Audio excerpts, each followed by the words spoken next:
সম্প্রতি বিবিসিতে বাংলাদেশ সেনাবাহিনী নিয়ে জাতিসংঘের মানবাধিকার বিষয়ক হাই কমিশনার ভলকার তুর্ক যেসব মন্তব্য করেছেন সেসব বিষয়ে বাংলাদেশ সেনাবাহিনী কোনোভাবেই অবগত নয় বলে জানিয়েছে আন্তঃবাহিনী জনসংযোগ পরিদপ্তর আইএসপিআর। আজ গণমাধ্যমে পাঠানো এক বিবৃতিতে আইএসপিআর একথা জানায়।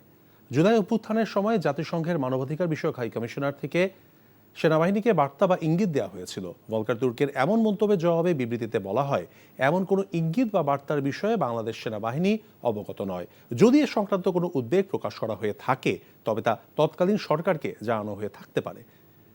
বাংলাদেশ সেনাবাহিনী জাতীয় নিরাপত্তা নির্দেশিকা অনুযায়ী কাজ করে এবং সর্বদা আইনের শাসন এবং মানবাধিকার নীতির প্রতি শ্রদ্ধাশীল উল্লেখ করে আইএসপিআর জানিয়েছে 1991 সালের গণতান্ত্রিক রূপান্তর এবং 2024 সালের জুলাই আগস্টের আন্দোলনের সময় সেনাবাহিনী জনগণের পাশে দাঁড়িয়েছে এবং কোনো পক্ষপাত বা বাহ্যিক প্রভাব ছাড়াই জননিরাপত্তা নিশ্চিত করেছে।